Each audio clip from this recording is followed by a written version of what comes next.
After paying her fare, Rosa took a seat in the middle section of the bus.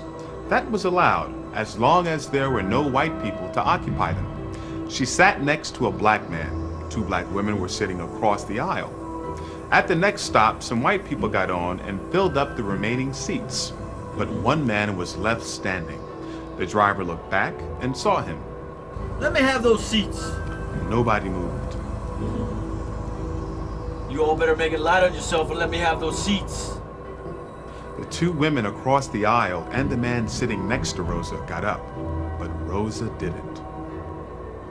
I thought about all the nights my grandfather had to keep a gun by his side to protect his family from the Ku Klux Klan, and all the times I had been mistreated. And I decided I would not get up. And people would like to say it was because I was tired, but that isn't true. I wasn't any more tired than I usually was at the end of a workday. No, I wasn't tired physically. The only tired I was tired of giving in. Are you going to move? No. Then I'll have to have you arrested. You may do that.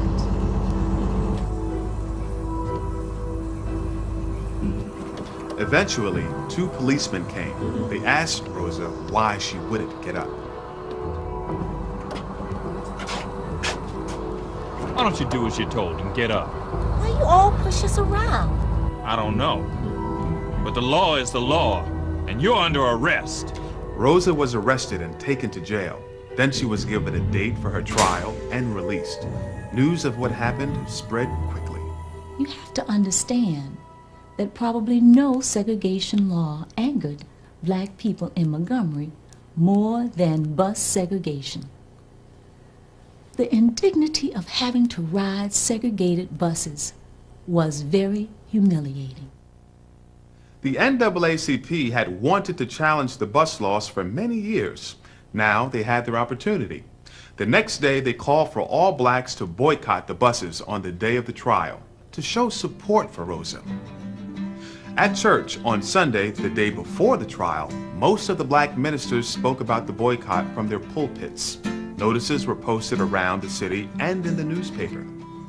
The black-owned taxi cab companies agreed to pick up passengers at the bus stops so people could get to work.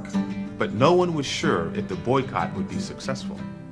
We didn't know how many people were willing to take part in such a protest. Well, Monday morning, the day of the trial, we had our answer. The buses were practically empty. People had finally had enough. It was a surprise to everybody, I think. It was certainly a surprise to me. While the boycott went on outside, inside the courthouse, Rosa had her trial.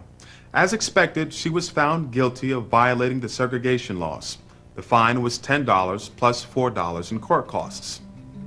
Later that day, the city's black leaders formed a new organization, the Montgomery Improvement Association.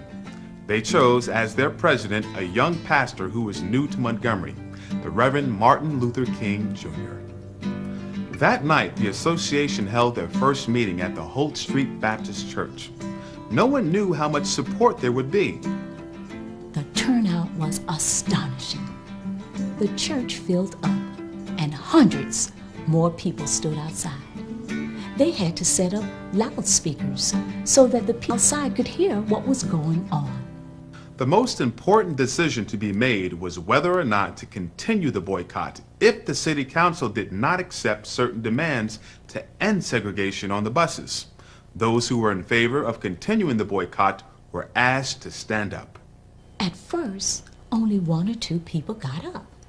Then more and more got up until finally every single person in that church was standing and shouting, "Yes!"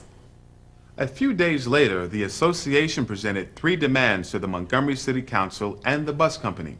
Each demand was turned down. So, the boycott began. It went on for 13 months. Instead of riding the buses, people walked or took cabs or shared rides. a lot of people lost their jobs, including me and Parks. In February 1956, the city found an old law that said that boycotts were illegal. Martin Luther King and some others, including Rosa, were arrested. Well, by this time, the Montgomery boycott was starting to attract attention around the country. The picture of me being fingerprinted was on the front page of the New York Times. All of these arrests brought a lot more attention to Montgomery, the boycott, Dr. King, and Rosa Parks, some of it violent. There were death threats and bombings, but no matter what the other side did, the protesters never used violence.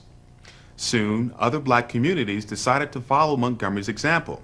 So there were bus boycotts in places like Birmingham, Alabama, and Tallahassee, Florida. While all of this was going on, Rosa's case was moving through the courts.